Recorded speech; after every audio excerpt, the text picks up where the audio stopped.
Halo,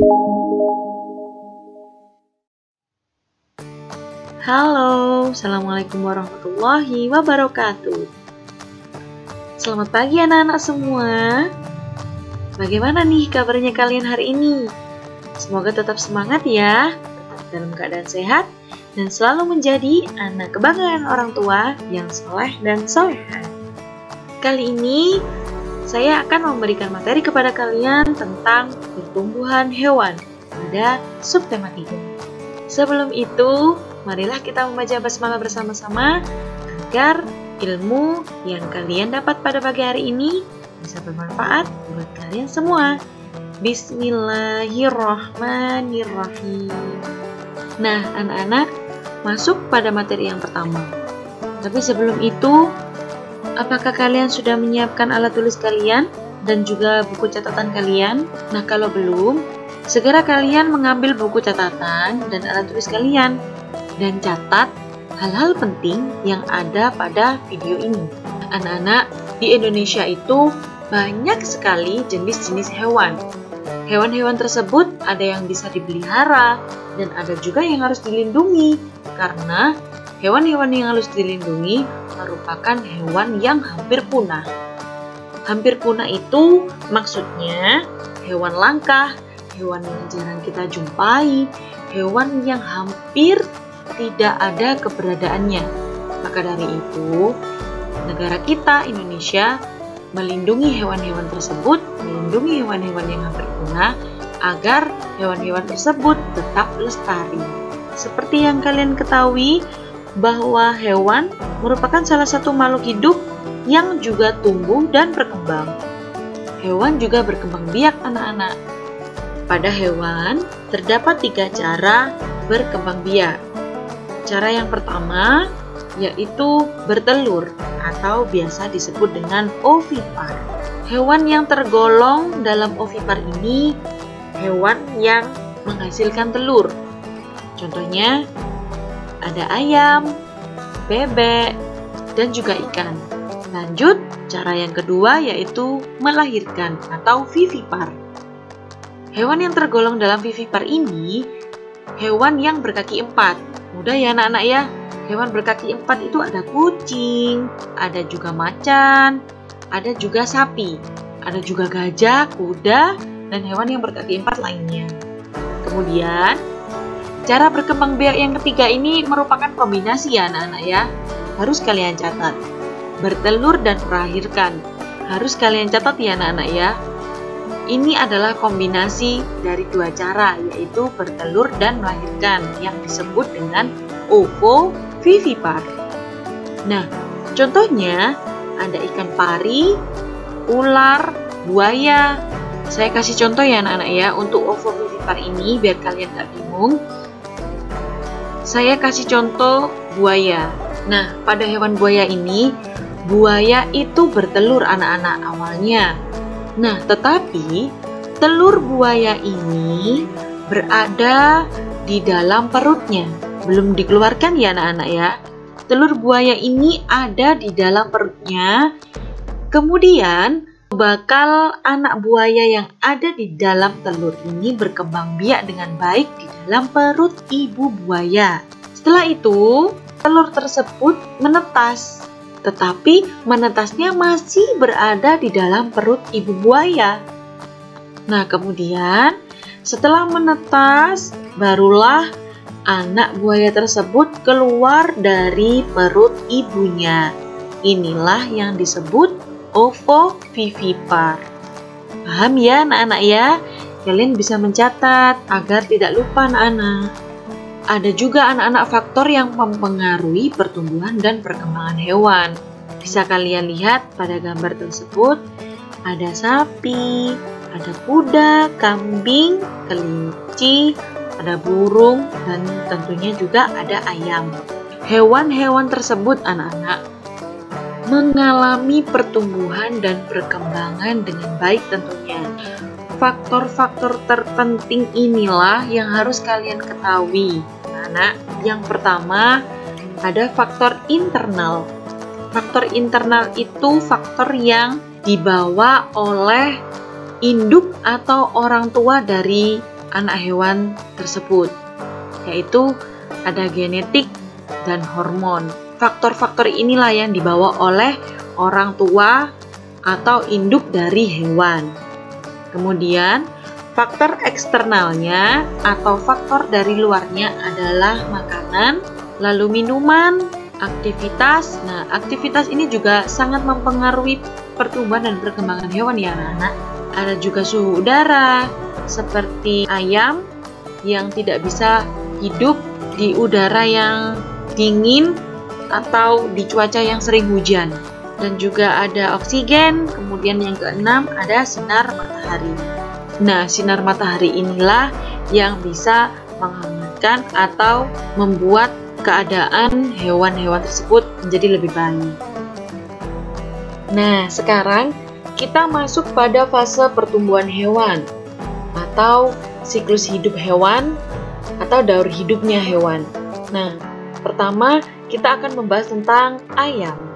Pada siklus hidup ayam ini, induk ayam menghasilkan telur. Kemudian, telur tersebut dierami oleh induk ayam selama 21 hari atau 3 minggu. Mengapa kok dierami? Nah, telur ini dierami oleh induk ayam supaya suhunya tetap hangat anak-anak, hingga telur tersebut menetas, kemudian menjadi anak ayam, dan tumbuh berkembang menjadi ayam dewasa. Kemudian yang kedua adalah kucing. Kucing ini berkembang biak dengan cara melahirkan, ya kan?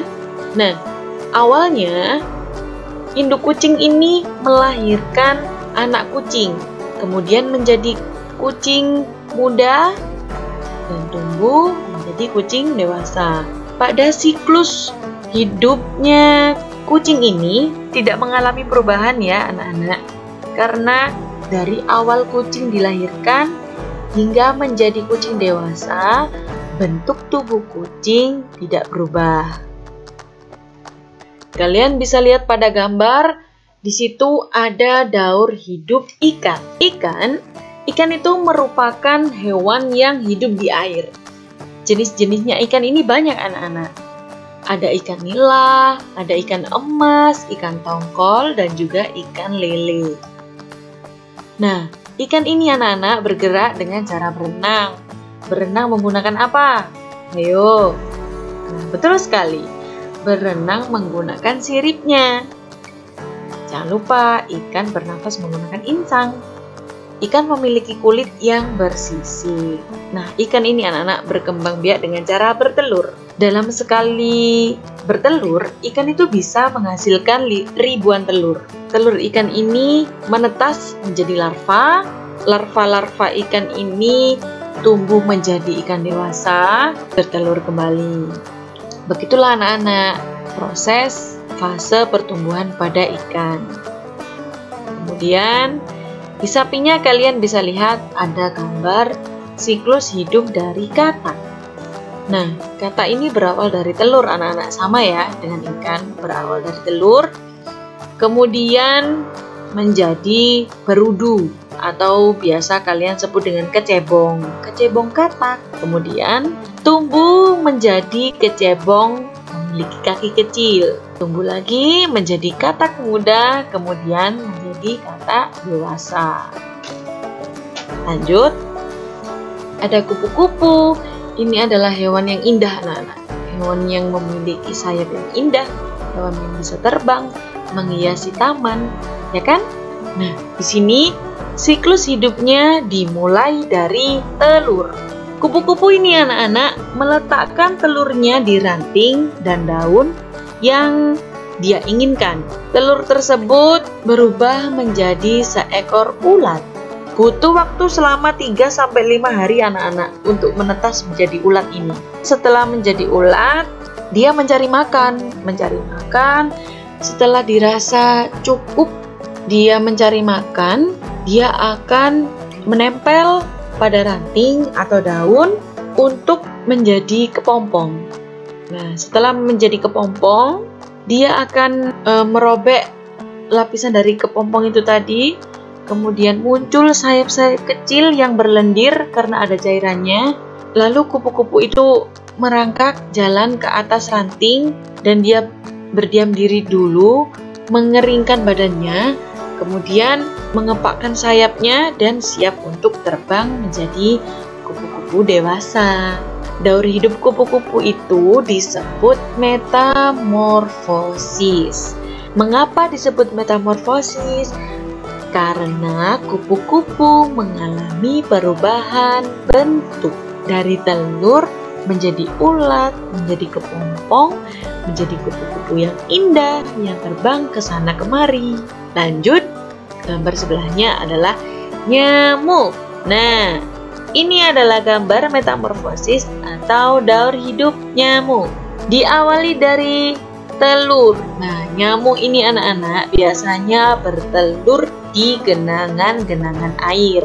Kalian jangan bermain di genangan-genangan air anak-anak, karena kalian kan tidak tahu bahwa di genangan-genangan air itu ada jentik-jentik nyamuk. Nah, jentik-jentik nyamuk itulah yang disebut telur nyamuk. Nah, kalian tahu sendiri kalau nyamuk itu bisa menyebabkan penyakit. Betul sekali, demam berdarah. Setelah tumbuh menjadi telur, berkembang dan tumbuh menjadi larva. Seperti yang kalian lihat pada layar. Kemudian setelah larva, dia tumbuh menjadi pupa. Pupa itu seperti kecebong ya anak-anak bentuknya. Kemudian tumbuh menjadi nyamuk dewasa. Nah, jika kalian tidak ingin terkena penyakit demam berdarah atau penyakit-penyakit yang lainnya, kalian harus hidup sehat. Bagaimana caranya hidup sehat? Bisa kalian lihat pada layar. Gambar yang kalian lihat pada layar itu adalah poster, anak-anak ya. Boleh dicatat, itu adalah poster. Nah, dalam poster tersebut bisa kita lihat terdapat tulisan perilaku hidup bersih dan sehat, pangkal rumah tangga sehat. Cara hidup sehat bisa kalian lakukan dengan berolahraga, kemudian memeriksakan kesehatan secara berkala, kemudian mandi, dan juga membersihkan rumah, mengepel, menyapu lantai, dan juga makan makanan yang bergizi. Dan yang paling penting adalah menguras kamar mandi atau membersihkan kamar mandi. Karena kamar mandi itu adalah tempat yang lembab, yang dimana banyak kuman atau nyamuk yang tidak kalian lihat anak-anak, yang menempel di dinding-dinding kamar mandi dan juga di genangan-genangan air yang ada di kamar mandi. Nah, tadi saya bilang bahwa gambar tersebut adalah poster. Poster adalah media perpaduan antara tulisan dan gambar. Nah, tujuan dari terciptanya poster ini adalah untuk memberikan informasi kepada khalayak atau masyarakat agar mengikuti ajakan dari isi poster tersebut. Nah, isi posternya itu mengajak kepada kalian semua untuk berperilaku hidup sehat dan hidup bersih. Nah, setelah tadi kalian belajar tentang siklus hidupnya hewan, sekarang kalian belajar tentang gambar dekoratif. Apa sih gambar dekoratif itu? Gambar dekoratif itu gambar dengan corak dekor atau hias. Seperti yang kalian lihat pada gambar, ada dua gambar ikan yang di tengah-tengahnya terdapat corak atau dekor. Nah, anak-anak, gambar dekoratif itu biasanya digunakan sebagai penghias bidang datar atau kertas.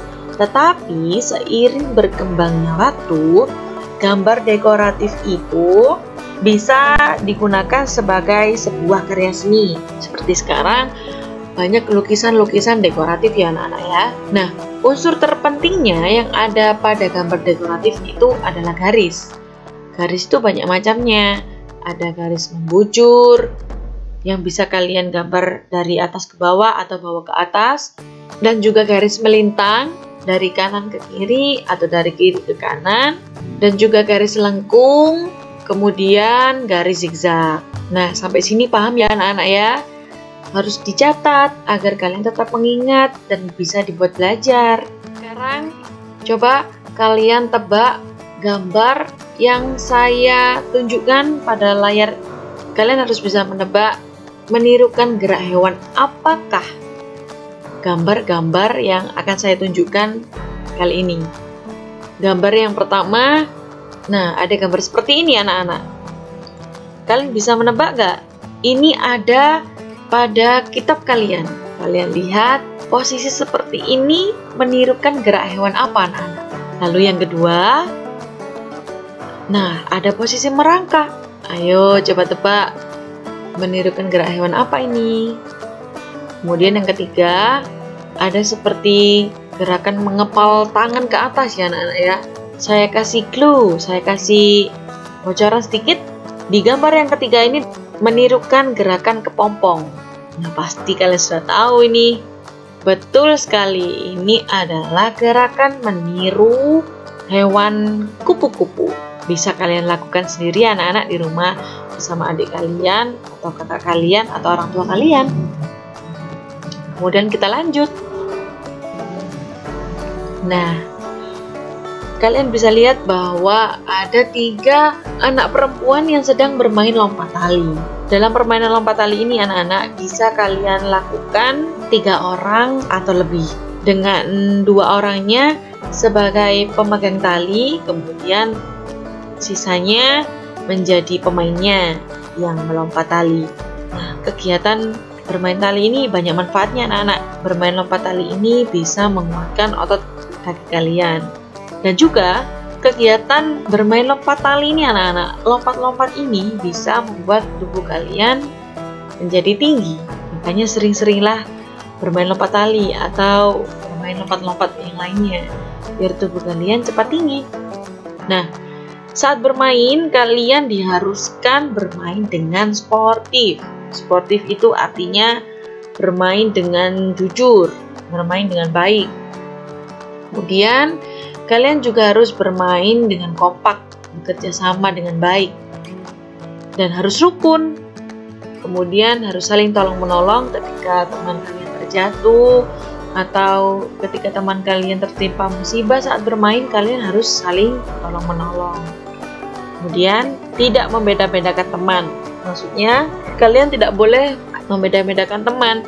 Jika ada teman kalian yang berbeda agama, berbeda warna kulit, atau berbeda kesukaan, kalian tidak boleh membedakan anak-anak. Kalian harus tetap rukun, bermain bersama, dan harus saling menyayangi tentunya anak-anak. Dan juga harus saling menghargai. Nah, sikap-sikap tersebut yang saya sampaikan ini merupakan sikap-sikap dari pengamalan sila Pancasila yang kedua, yaitu kemanusiaan yang adil dan beradab yang memiliki lambang rantai. Sekarang kita masuk pada perkalian. Tentunya di kelas 2 dulu kalian sudah mendapatkan materi tentang perkalian. Tetapi di kelas 3 ini kalian juga akan mendapatkan materi perkalian. Di sini ada 2 teknik untuk perkaliannya ya. Yang pertama adalah perkalian dengan teknik tanpa meminjam. Di sini saya punya soal cerita. Sebuah rumah sakit setiap hari dikunjungi 130 orang pasien. Dalam waktu 3 hari, berapa banyak pasien yang mengunjungi rumah sakit? Kalian harus mencari berapa banyak pasien yang mengunjungi rumah sakit dalam waktu 3 hari. Kalimat matematikanya bisa kalian tulis dengan seperti ini. 130 dikali 3. Nah, seperti ini ya anak-anak ya. Bisa kalian catat juga ya anak-anak. Kita menghitung dari yang paling belakang, dari satuannya. 0 dikurangi 3 atau 3 dikurangi 0 sama dengan 0. Nah, kita tulis lurus di bawahnya. Berapapun hasilnya, jika dikalikan dengan 0, berapapun angkanya, jika dikalikan dengan 0, maka hasilnya tetap 0. Kemudian, maju ke puluhan. 3 dikali 3 sama dengan 9. Ditulis lagi, tepat lurus di bawahnya. Kemudian 1 dikali 3 atau 3 dikali 1 sama dengan 3. Jadi 130 dikali 3 sama dengan 390. Berarti ada 390 pasien yang mengunjungi rumah sakit dalam waktu 3 hari. Mudah kan anak-anak? Tentunya ini mudah karena ini teknik tanpa meminjam. Nah, selanjutnya kita mencoba perkalian dengan teknik meminjam. Ini ada pinjam-pinjamannya ya anak-anak. Harus kalian lihat dengan teliti. Ada soal ceritanya, Bu Rina membeli 6 keranjang buah anggur. Setiap keranjangnya berisi 150 butir buah anggur. Berapa banyak buah anggur yang dibeli oleh Bu Rina? Kita hitung bersama-sama. 150 dikali 5. Nah, tetap harus dihitung dari belakang. 0 dikali 5 sama dengan 0. Bisa dibolak-balik ya anak-anak ya, 0 dikali 5 atau 5 dikali 0. Kemudian angka depannya 5 dikali 5 sama dengan 25. Nah, karena di sini ada 2 angka yang harus ditulis, maka ditulis satuannya saja. Terlebih dahulu kita menulis angka 5 dan angka 2-nya disimpan di puluhan. Nah, angka 5 ditulis di bawahnya. Kemudian angka 2 bisa disimpan di mana saja anak-anak, bisa ditaruh di sebelah mana saja. Yang penting kalian harus mengingat bahwa ada angka 2 yang tersimpan. Kemudian lanjut, 1 dikali 5 atau 5 dikali 1 sama dengan 5. Tetapi di sini kalian tidak bisa langsung menulis karena masih ada angka 2 yang tersimpan. Nah, kalian harus menulisnya seperti ini. Kalian lihat pada layarnya. 2, angka 2 yang tersimpan itu tadi, kalian tulis 2 ditambah 5 dikali 1 atau 1 dikali 5. Kalian harus kasih kurung ya, supaya kalian tahu, bisa membedakan. Nah, sama dengan angka 2 yang tersimpan itu tadi, kalian tulis kembali, ditambahkan dengan hasil perkalian 5 dikali 1 atau 1 dikali 5. Hasilnya adalah 5. Kemudian 2 ditambah 5 sama dengan 7. Nah, angka 7 inilah yang bisa kalian tulis lurus di bawah angka 1. Jadi 150 dikali 5 sama dengan 750. Berarti ada 750 buah anggur yang dibeli Bu Rina. Sampai di sini dulu anak-anak materi yang bisa saya sampaikan kepada kalian. Sampai jumpa pada materi selanjutnya.